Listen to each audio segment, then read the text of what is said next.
All right, so those of you who haven't been here before, after class, I need to take a picture of you holding up a piece of paper with your name on it. So if you want to go ahead and make said piece of paper, that'd be great, because as you, as everybody frantically is like, who has paper anymore? Worst case scenario, I've got some reusable paper that I'll loan you after class, and we'll figure out how to make it work. Or hell, you can hold up a tablet with your name written on it. I don't care. But yeah, if you looked over the slides, you probably know that I'm face blind, and so this is how I learned who's who. Because I do actually care about that. I just am, well, like, frankly, most of you guys have similar haircuts, especially the guys. And you all look the same to me when you have the same haircut. Because that's really all I have to go on, that and glasses. All right. So today we're going to talk a bit about important components of CVs and cover letters. We'll hopefully talk a little bit about how to give good feedback. And then if you happen to have gotten your CV and cover letter done, I'm adapting this because Martin Luther King Day fell differently this year than last year, and rather than reorganize the entire course, we're just gonna cram everything into today as best as we can and see how it goes. Sorry. Holidays are inconvenient, but also it was really nice to not have to teach while my kids were home. So, all right. I have also updated the website. Previously it said Tuesday and Thursday, which obviously is just categorically wrong for this class. Yeah. In the future, if you see something really stupid like that, please feel free to let me know that I am off my rocker and or, inappropriately copied something from last semester's class that was Tuesday, Thursday. I generally appreciate being notified of my screw-ups so that I can fix them quickly. All right, so let's talk about CVs and cover letters and all of that. Okay, so your goal, anytime you're submitting a job application, anytime you're, giving somebody a copy of your CV, right, is to very clearly communicate, I'm awesome. You should hire me, right? And this can be kind of awkward because most of us don't like to self-promote like that. If you do, that's a great skill. Capitalize on that, because for the rest of us, it's a lot of hard work. I hate it, which is why I will probably never be like a statistical consultant, because you basically have to do that all the time. Here I can mostly forget about having to self-promote how awesome I am, except when I have to go do job interviews, which, damn it. All right, so you also want to, help them figure out if you have the right education, experience, and skills, right? And this is a two-way street. Having worked for an employer who had no idea how to use all of my skills and education, I was vastly overqualified for what they needed. It was awful. Like, absolutely awful. I was bored out of my mind. And federal law prohibited me from doing things like reading at my desk, or taking power naps. Actually illegal under federal law to do that at a nuclear power plant. Doesn't stop the old dudes from dozing off in meetings, just in case you're wondering. So you want a two-way street, like here. You want the job to match you as much as you want to convince them you're good for the job, right? A mismatch either way sucks. All right, so we talked a little bit about this on Wednesday, but what is a CV? If you translate the Latin, it means course of life. And so in different countries, things are a little different as to what a CV means. All right, so in the US, a resume is a short career summary, right? You get at most like 2 pages, really 1 page at this point in your life. 2 pages is when you've got like 10 years of work experience and you want to highlight all the cool projects you've done, but also show your education and some of that, right? A CV is an exhaustive list of everything you have ever done. So my CV has every student that I have advised, whether I advised them for, a semester and we worked on a project for a semester, or whether I, was working with them from like undergrad all the way through their PhD. They each get the same amount of space, oddly enough. It's a little weird. But usually CVs are only used in academic research type jobs and for grad school. I think some people actually do start to shorten their CVs. I took a step, I'll just pull up mine quick.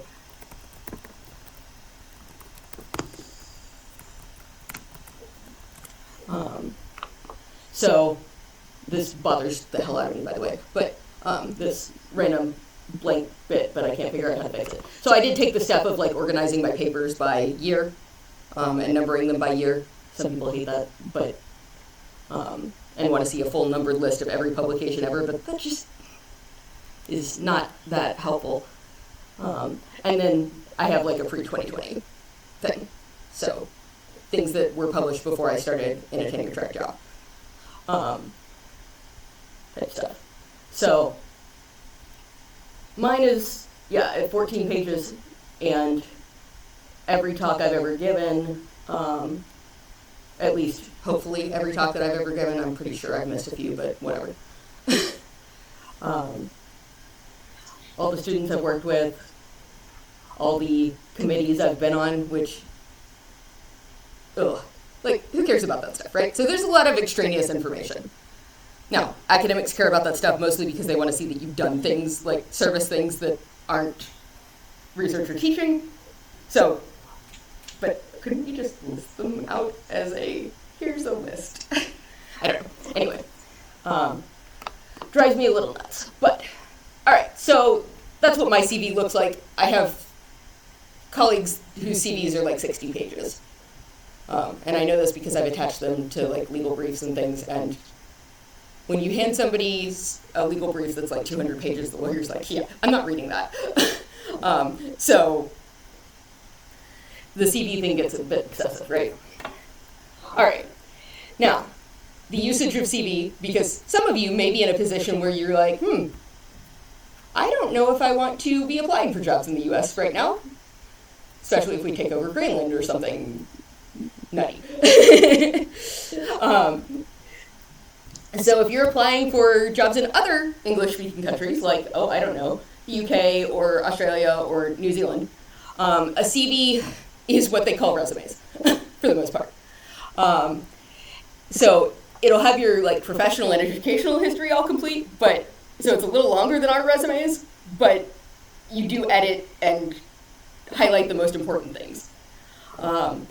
It's important to check the conventions of whatever country you're applying for a job in if you are looking outside the US, because in some places they actually want headshots on your CVs.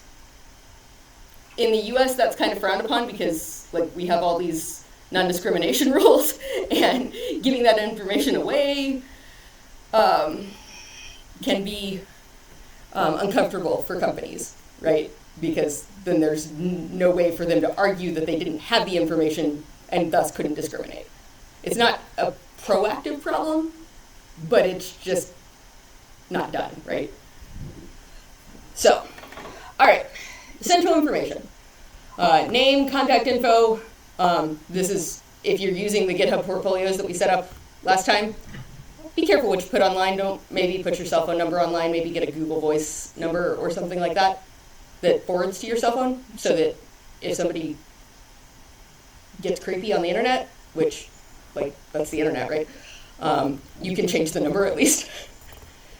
Don't put your home address on a CV that you put online. Like, mine has my office address. I don't really care if somebody shows up to stalk my office on a weekend. It doesn't matter to me. But, like, you should at least have to go a little further to get my home address. Like, go to the Lancaster County property database and search my last name or something. Like, it's not that that information isn't out there. It's just, you don't want to make it too easy for groups, right? Some sort of objective, one-sentence summary of your job search goal. If you've got mad skills, maybe highlight that in that objective. Like, I want to use my mad skills to make the world a better place through whatever. A little idealism actually is not a bad thing here. Don't overdo it, like, but yeah. Education, your school, where it's located, graduation date. If your GPA is good, put your GPA on there. If not, don't put your GPA on there. Like, or do GPA in major classes, or like, there's lots of ways to selectively highlight that kind of stuff. But if they need to know what your GPA is, they'll ask for your transcripts, right? It matters less than a lot of people want you to think it matters. So, any relevant experience. I will tell you that I served on a hiring committee for like the department secretary at one point. This was a couple of secretaries ago, right? Or administrative assistant, I think, was the official position title. And relevant experience for a position that requires like coordinating a bunch of academics and making them do things that they don't necessarily want to do and all of these things. This person had theater experience. They had done community theater and assisted in all sorts of productions and like done stage managing, and we were like, that is absolutely relevant experience for this position, even though it had nothing to do with it. So think widely about what would be potentially relevant for a position, because yeah, being able to boss a bunch of faculty around and corral them and make them do things, stage managing prepares you pretty well for that, I think. It's not that we want to be difficult, we just get distracted by things. There's a lot of ADHD people in academia. So, and then of course, list any skills you have. And like, I don't know, I think listing skills like, can use Microsoft Office? Well, great. What does that mean exactly? Right? So, on my stuff, I tend to list like expertise in R, proficient in Python, familiar with version control. I use version control on a daily basis, but like, I'm not going to call myself an expert in Git because I don't know if there is such a thing. Like, everybody I know that uses Git is like, yeah, okay, I know how to use Git. I can push, I can pull, I can maybe do a merge. There's a lot more to Git. You just don't have to use it, right? And so, I don't know.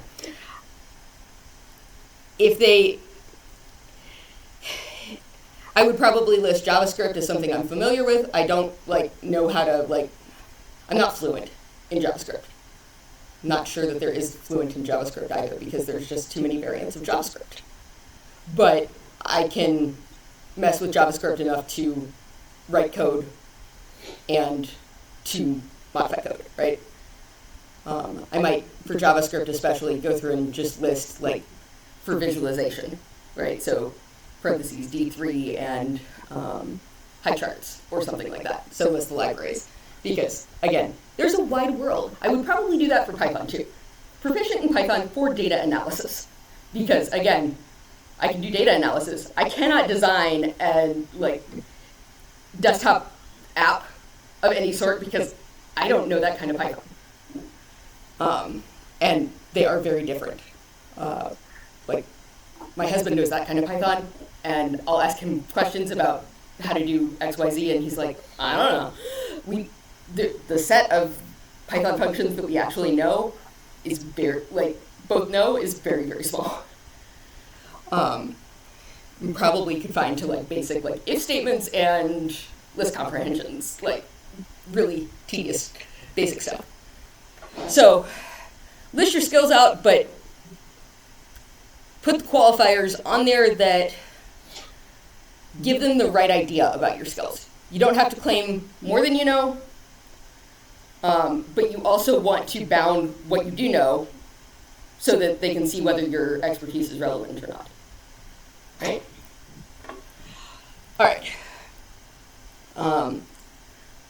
So if these things apply, awards and honors, great. List the name, the group that awarded you the whatever, the date.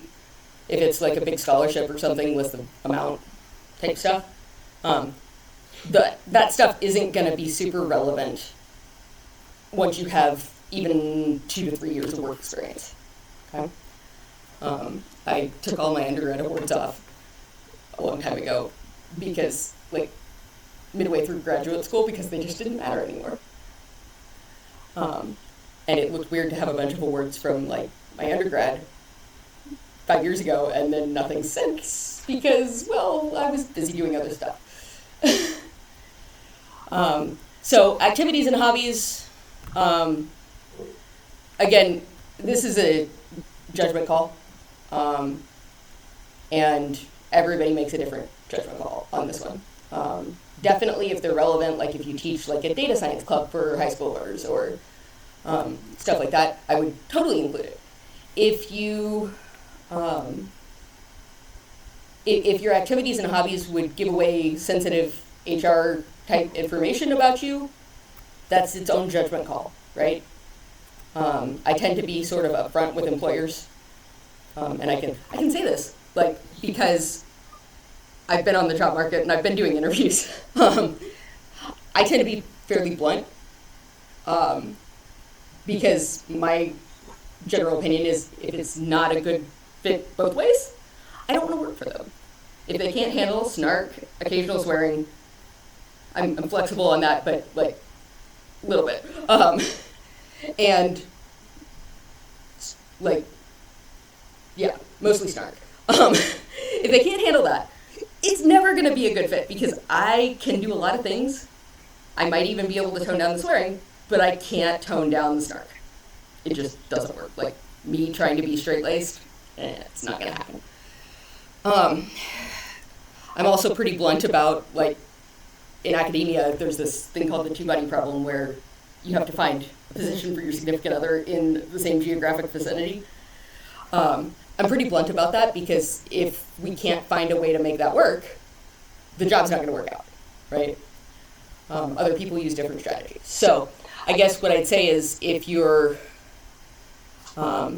the president of the, I don't know, Right to Light Club, and I assume there's some thing like that, and you're applying to an organization that's very socially liberal, maybe don't put that on the resume, right? And vice versa, if you're president of LGBTQ, allies or whatever, and you're applying to Sandhills Global, maybe don't put that on the resume.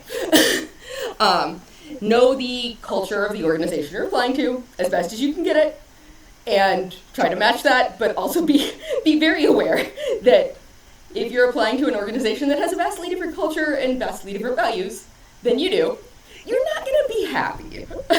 They're not going to be happy either. Like, it's always going to be weird. So, this is not to say one is better than the other. It's just to say it's not going to be a good fit, right? Ultimately, your goal is to find a good fit, to find a place that you're going to be happy, that they're going to be happy, that you can be useful, right? So, references. So, at this stage in your career, a couple of professors, teachers that you've worked closely with, maybe worked outside of class with, if possible. If you don't have that, classes that you did well in and enjoyed and went to office hours or something like that, right? A work supervisor, and then like a coworker or fellow student that can kind of serve as a character reference. This person's not crazy. If you are applying to certain types of jobs, and I'll use the nuclear plant as an example, you have to play a different game with your references, because security checks that involve government clearances don't look at they'll call the references, but they will call them and ask for names and contact information of other people. And so you have to play this weird network game of this person will tell them these two people that will also, be able to describe what I was up to in this time period. And you've got to make sure that there's enough of those leaf nodes in this network that they can get the information they need. I had a real fun time. A friend of mine applied for a national lab. And one of her key main references that was supposed to refer her to other people died between when she submitted the application and when they did the reference calls. Luckily, she had put my phone number down for his. And so I got this call, "Hey, are you Frank?" And I'm like, "No, I am not Frank. Also, Frank is dead. But I can give you, people to contact about my friend's performance, and it'll be fine." It was weird. Very, very, very weird. Also sad. But, so, depending on the type of job you're applying for, you might have to be a little bit more strategic with your references, right? And that can involve, scheduling a Zoom meeting to catch up with a professor that you knew well up until a year ago and haven't talked to since, right? So you can be a little strategic about that, and most of us are very, very aware of what they're asking, and so they'll ask were they a reliable worker? Were they, engaged? Did you notice any signs of drug or alcohol abuse? That sort of thing. And I have no knowledge of any of that is how most of us respond to the drug and alcohol abuse question, because we don't, generally speaking, know any of that. We'd also like to keep it that way. Unless you need help or something, but yeah. All right, cover letter. Specialized type of business letter. Business letters are awkward to write. Very weird. At least for me. And I've been writing a lot of these. So all the advice that I had you read in Open Technical Communication for this week totally applies, but there's other stuff that applies too. Your goal is to fit it on a single page for most early career entry-level jobs. I am at 2 pages at this point, and that's just the way it is, because I've got to address in mind my research, my teaching, my mentoring, and why I'm a good fit for this university. You need a paragraph for each of those. You're never going to fit that on 1 page. Especially not with the 2 inches worth of header and 2 inches worth of signature block at least, and yeah, it's just not going to happen. All right, so structure of a cover letter, you've got an introduction. You're awkwardly and bluntly going to state your interest in the position. I am writing to apply for this position. And ideally, I am a good fit for this position because, or I am interested in this position because, or this position is a good outlet for my passion and creativity and allows me to leverage my data science skills, something like that. It's always going to sound pretty fake, pretty BS, and so awkwardly blunt. But business letters are like that. You get straight to the point. You don't beat around the bush. Very different than most other communication avenues that most of us use on a daily basis. There's no, hi, how's the weather, you know, any of those social niceties. Okay? So, in the body, however long that may be, you build your argument. Why am I a good fit? What skills do I have? What skills am I prepared to learn? Or, you know, familiar enough with the logic to learn? Like, if you're primarily an R user and you're applying for a job that favors Python, I have used Python. I look forward to developing my skills, and I am familiar with the logic of data science analyses from R, right? I'm thinking as a manager, okay, well, she's going to have to learn Python, but that won't take long given that there's direct analogies from Python and R, right? The skills matter far more than the language for most places. If you know anything about the company's values, social ethos, whatever, try to make some allusion to that, and generally just show that you care enough to have actually researched the company. You can creep people out by going too far with that. But you also want to cite some examples from your experience of projects that you've done. This both reinforces the I have the skills for this job thing, but also gives them an opportunity to go look at your portfolio, right? And you can direct them to, you can see this, you know, report or project or awesome shiny app or whatever at whatever address, okay? And your goal here is really to provide some extra context, soft skills, things that you can't show off in a resume. All right? Now about the you can go too far thing.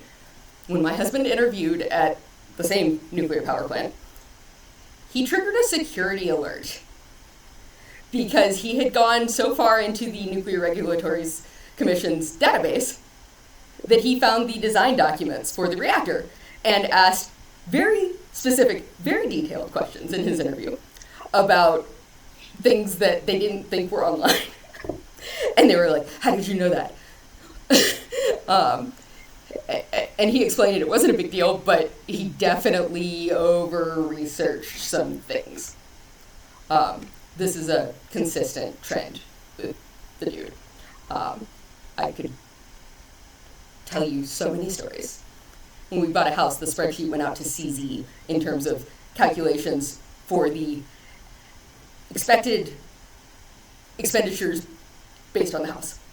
Included gas mileage to the grocery store, gas mileage to work, all sorts of energy efficiency things. Anyway, so you can go too far, but most of the time that's actually going to reinforce the fact that you're interested, as long as you manage to not come across as creepy.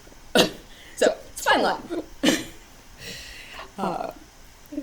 All right, so the last paragraph, you're going to restate your interest in the role, summarize, I think I'm a good candidate because I have lots of experience in this and I'm bringing new energy to your team or something, I don't know. You thank them, and then always offer to provide more information. You can reach me at, even if that's already on your CV, just shows a willingness to continue to interact, right? So, this is where we're going to bifurcate the class. Those of you who have printed out CVs and would like to do peer review, maybe come over to this side of the class. Everybody else, I've got a list of different data science resumes. And I want you just to look over them and see, okay, what works, what doesn't, what makes this person sound like an unbearable prat. Because it's a thing, right? There are definitely people in data science that need to do a little deflate the ego thing, pull in the ear. But it's also, I think, instructive to look at people's resumes that are a couple steps above you and see what's changed in terms of what gets put on the resume, right? Just to keep an eye out for what kinds of things should I be doing at the next stage of my career to set myself up for the stage beyond that. Because so my dad worked for Shell Oil Company for his entire career. They got bought and sold and stuff, but he was always working for what sort of ship of Theseus-wise was Shell Oil. That era has passed. At least for the moment, with data science and computing jobs, you probably want to look at jumping jobs every 3 to 4 years. Now that advice will change as the industry changes and matures, and I don't know what could possibly reverse the trend to and bring it back to let's stay at a company for the entire year or for your entire career. But I guess it's good to always keep in mind what you want your resume to look like the next time you apply for a job, right? And to use that to kind of guide what opportunities you jump at, and you can always lean on somebody, hey, can you put me on this project? Those are good things to keep in mind. So if you don't have printed out copies of your CV, you don't want to do peer review, go through these and just sit and discuss with somebody and compare and contrast, right? Because I think that's a useful exercise as well. These are all, as far as I know, real people. And one of them is David Robinson, who pioneered the Tidy Tuesday stuff. I'm not totally sure where his, yeah, there we go. Okay. He says Python data scientist, but he's done a crap ton of stuff in R as well, so. Anyway, so these are real people. The CVs are a bit out of date, but that doesn't actually matter that much in terms of what you would put on a CV, right? Things don't change that fast, right? So, with that said, I'm going to go ahead and